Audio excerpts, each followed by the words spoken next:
Hari Hara Rama Krishna Yadavaya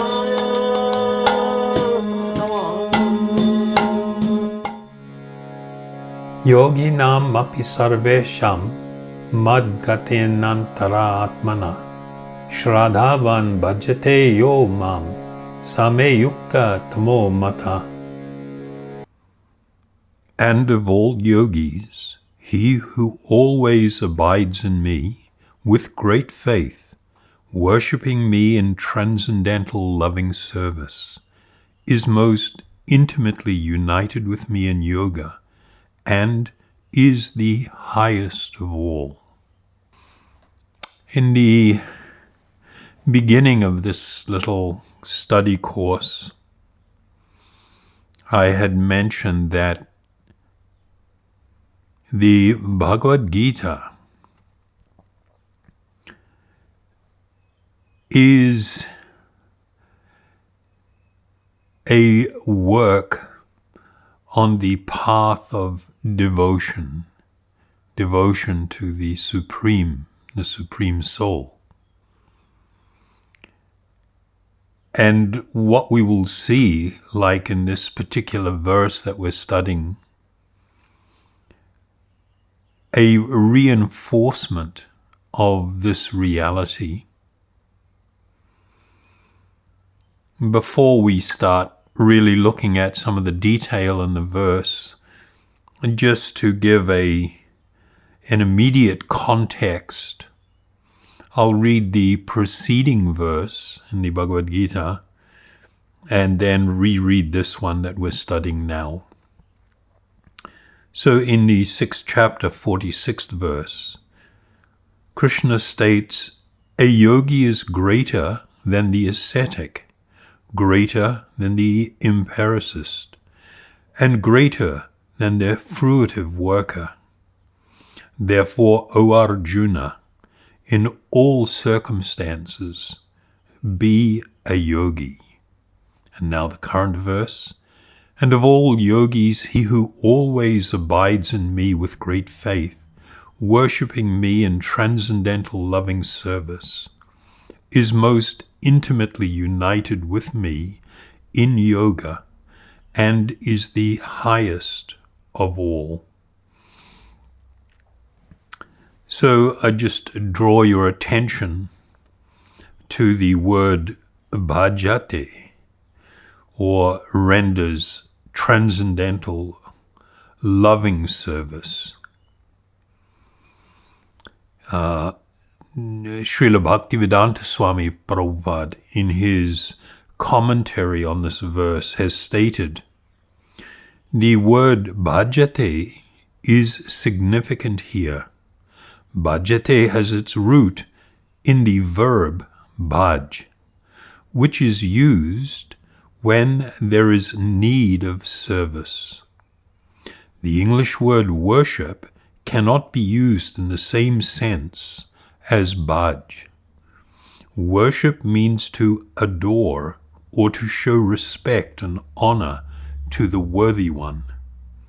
But service with love and faith is especially meant for the Supreme Personality of Godhead. So this is a very significant point. It is not uncommon for people to translate this word bhaj as worship. But as is pointed out here, this word indicates going beyond the idea or the concept or the activity of worship, and means to become actively engaged in rendering transcendental and loving service. So just drawing your attention to two other words, yuktamaha, the meaning the greatest yogi, it's translated here. In Sanskrit, you will also see this term used the English, and another English equivalent would be the most fit or the most highly qualified.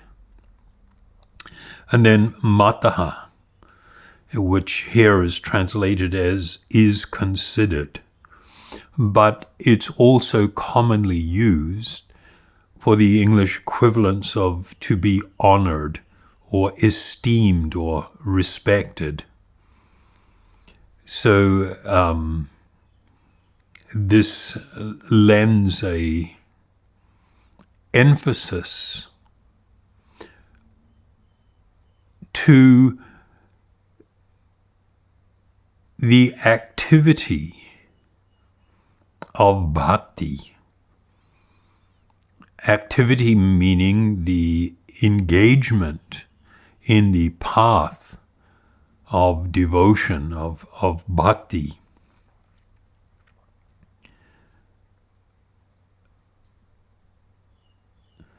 The Srila Bhaktivedanta Swami Prabhupada makes another statement about this verse in this regard.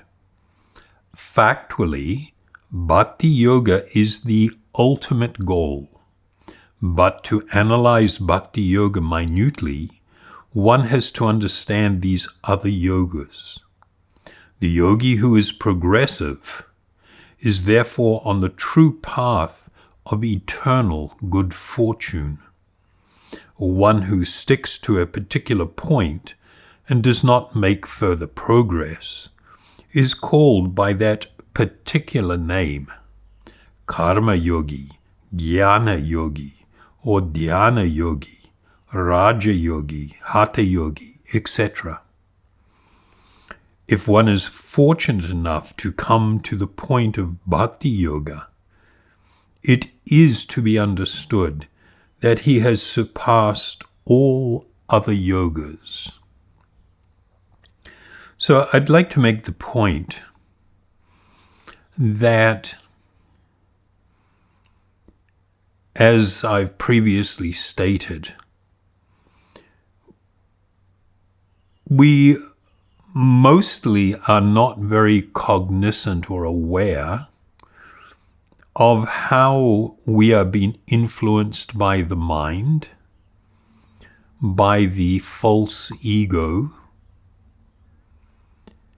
by the different ways in which material conditioning is affecting us. We have a very strong tendency in the conditioned state to think that if I personally like something or I'm drawn to it, it is the best. It is the highest, it is the best. And so people become involved, sometimes even quite contentiously, in arguing about what is better or what is best.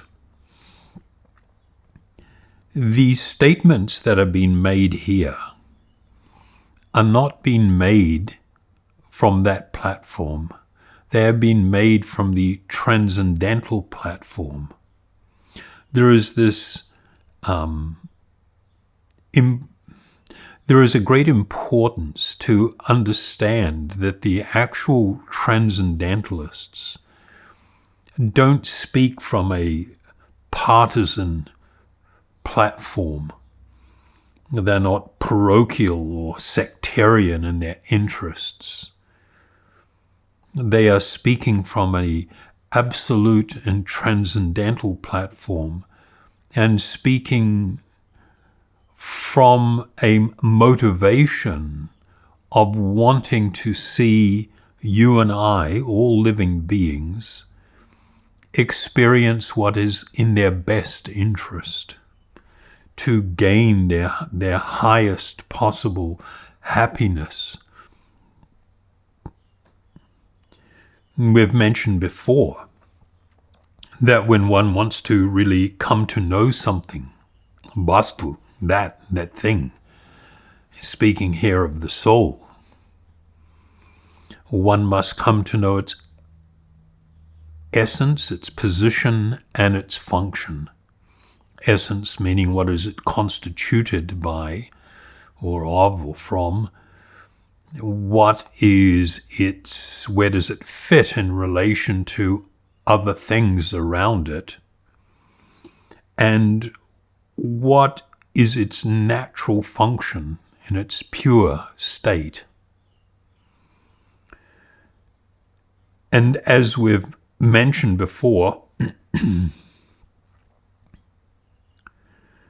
the natural function of the soul is to love and to serve.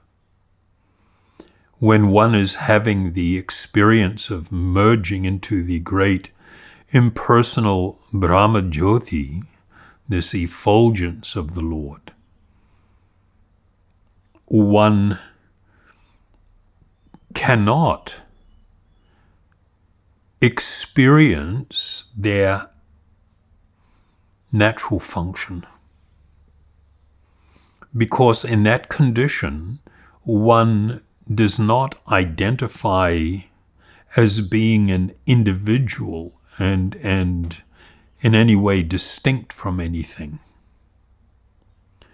But the truth of the matter is, while one can have that experience, one is absorbed only in what is actually a partial realization of our spiritual nature.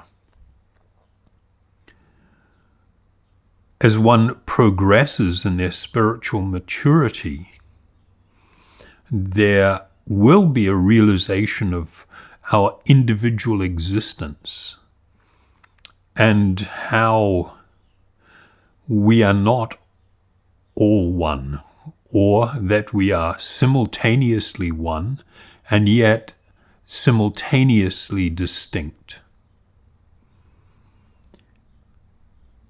In the most mature of realizations, my natural tendency to love and to serve will become manifest and directed towards the Supreme Soul.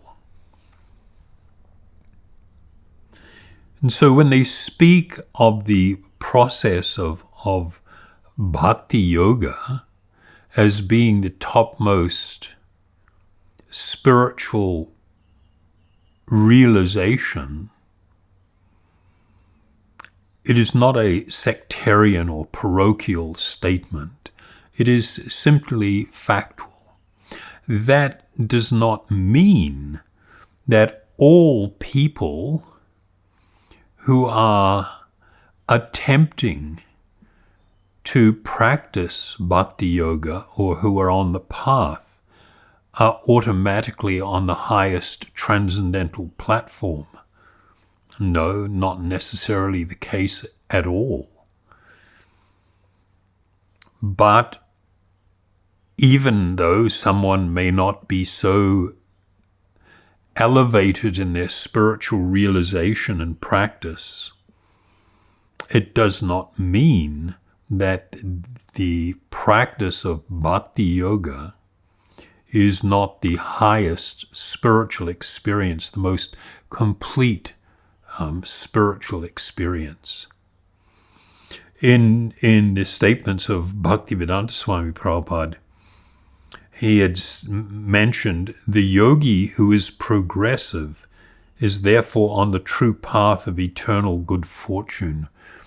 So this reference is to the fact that the Vedic teachings offer the progressive upliftment of the individual. The Vedic teachings are divided into three categories of teaching. Those for people that are more fixed in the mode of ignorance, tamaguna. Those who are more fixed in the mode of passion, rajaguna. And those who are situated in the mode of goodness, sattva guna. the teachings for those who are situated in tamaguna are not to be embraced. In fact, they must be rejected by those that are situated in either the mode of passion or the mode of goodness. Just because a teaching is presented in the Vedas, it does not mean that they are all to be equally embraced.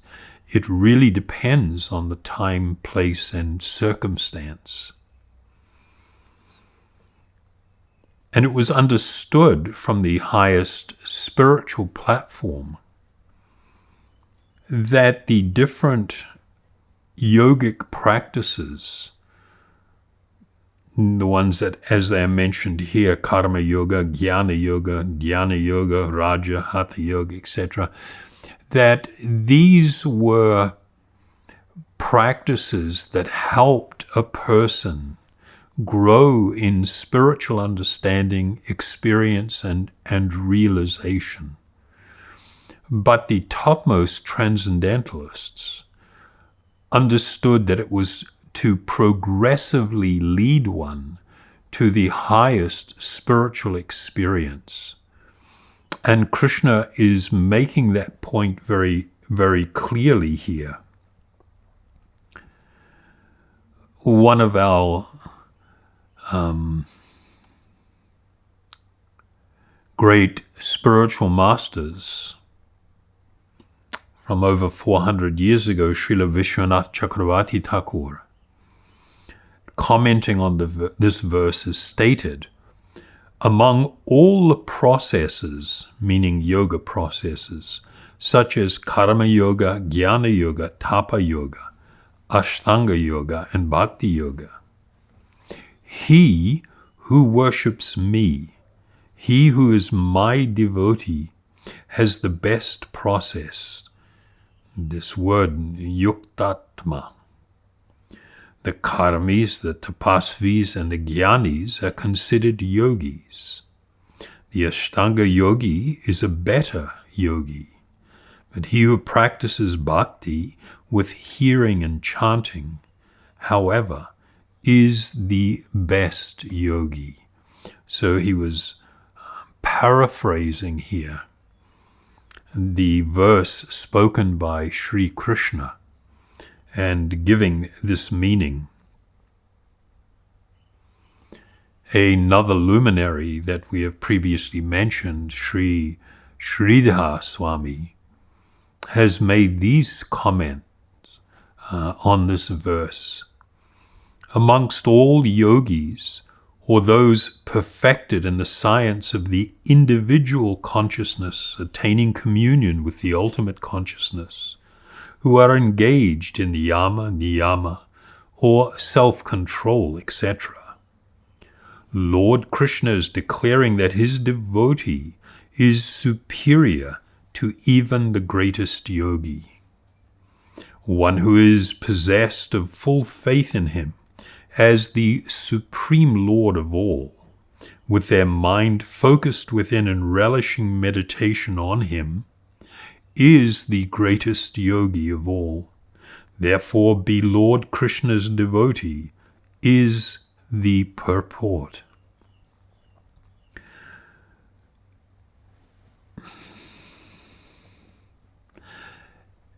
It is a fact that the highest perfection of yoga can be attained only by bhakti yoga. And this is confirmed in the Vedas, in the Svetasvatara Upanishad. There is a famous verse in the 6th chapter, the 23rd shloka, that states, "Only unto those great souls who have implicit faith in both the Lord and the spiritual master are all the imports of Vedic knowledge automatically revealed." So it speaks to this reality that one must have implicit faith, and this does not mean a blind acceptance, but a great trust. A great trust and a surrendered heart, that when one approaches in this mood of devotion, and drawing your attention that it actually references in the verse the execution of bhakti with great devotion.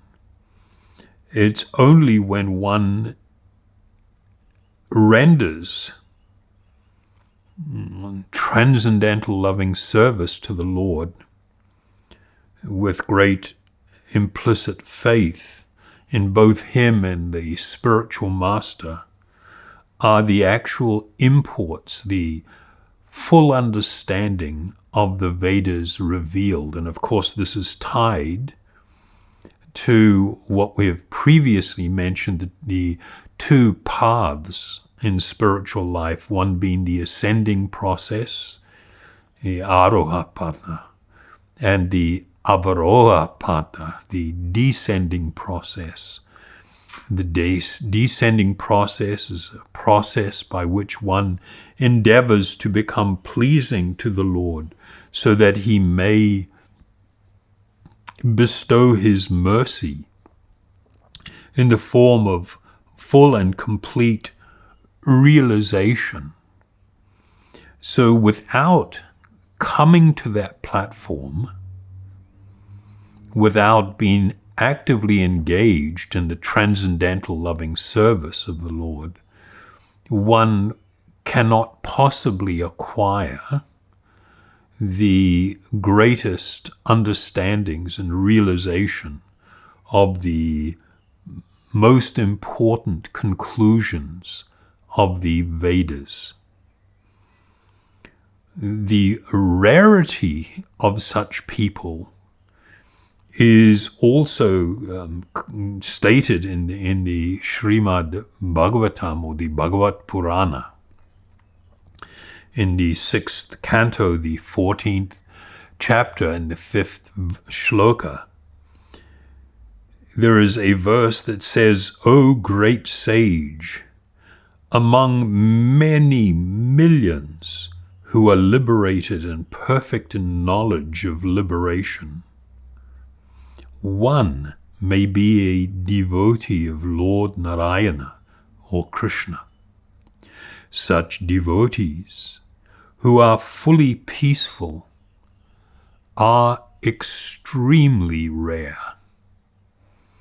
The Bhagavad Gita also references this point, that out of millions of men who may seek perfection, hardly one will attain perfection.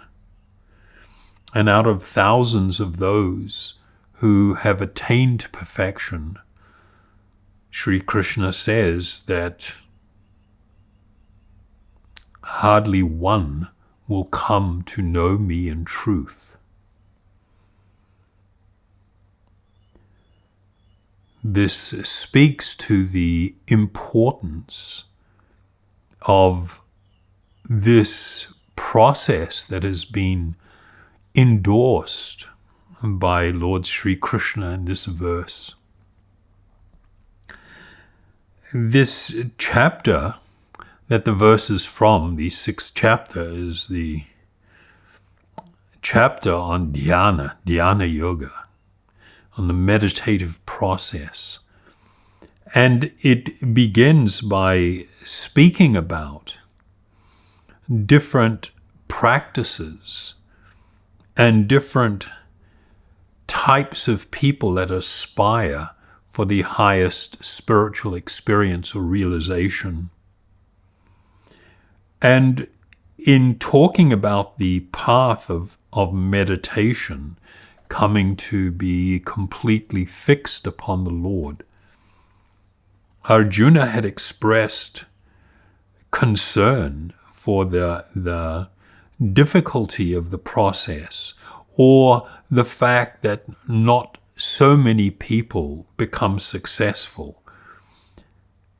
It's not because it is so difficult, but it is because we are uninclined to give up our strong, independent streak.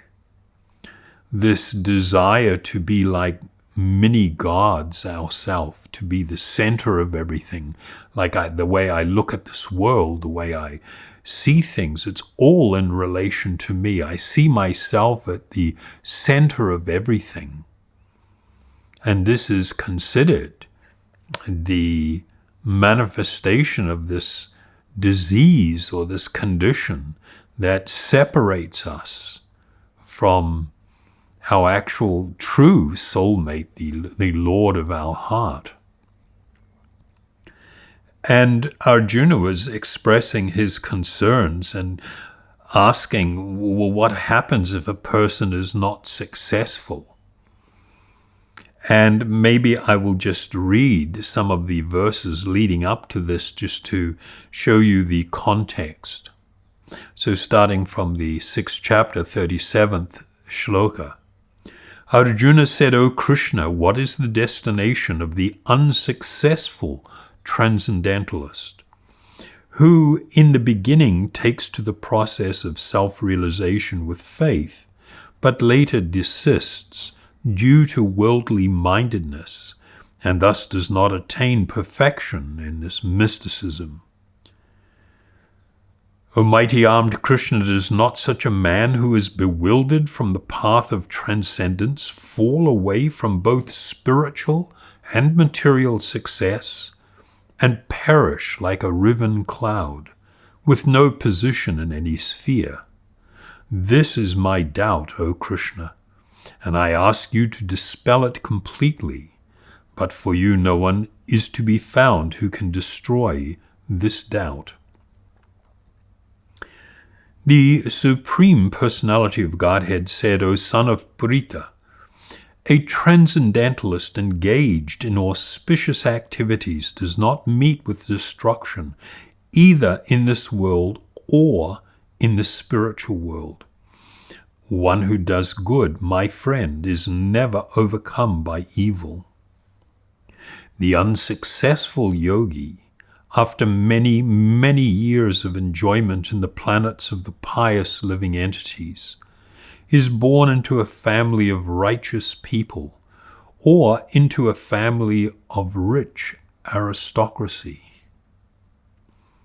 Or, meaning if unsuccessful after long practice in yoga, he takes his birth in a family of transcendentalists who are surely great in wisdom.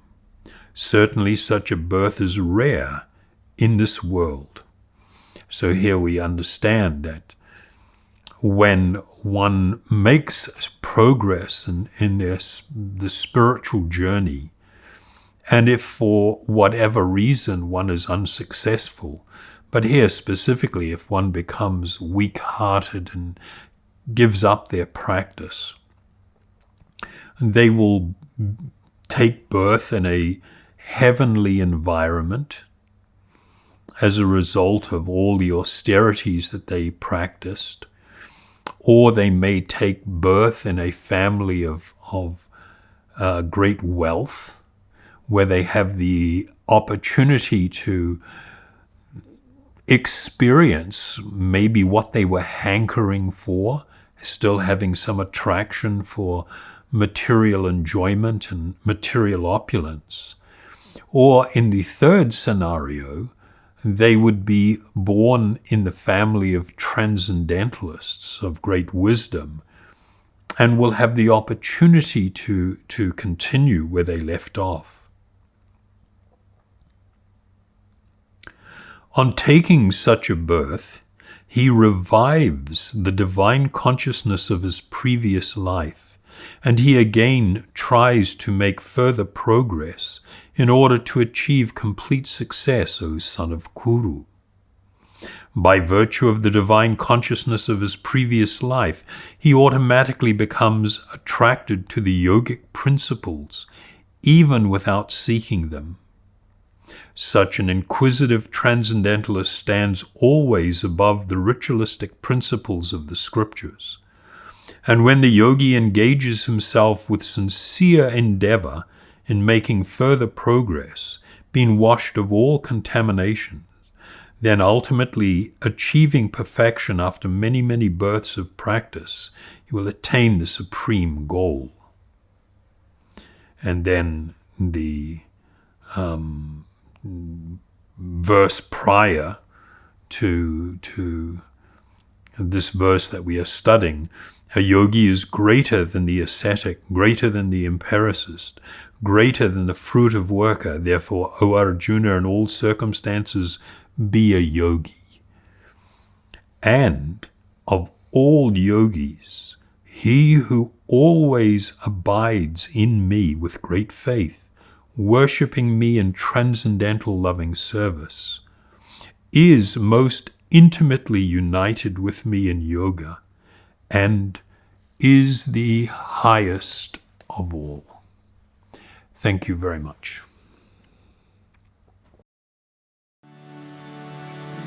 Hare Krishna,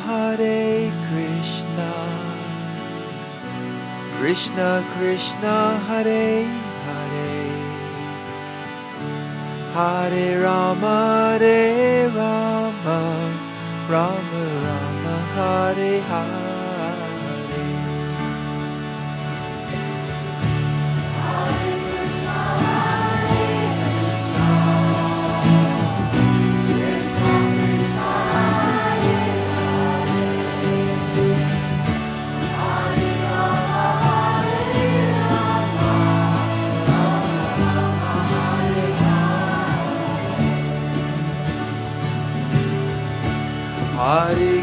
Hare Krishna, Krishna Krishna, Hare Hare, Hare Rama, Rama Rama, Hare Hare. Haribol.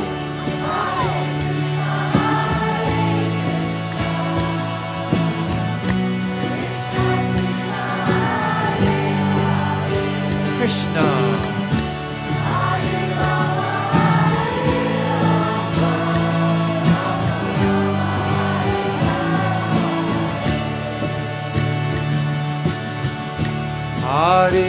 Hare Krishna, Krishna Krishna, Hare Hare, Hare Rama, Rama Rama, Hare Hare.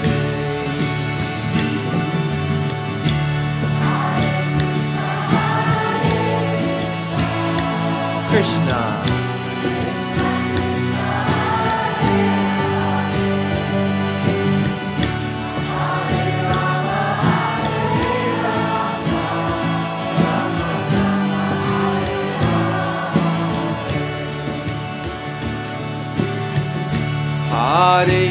Hare Krishna, Krishna Krishna, Hare Hare, Hare Rama, Rama Rama, Hare Hare.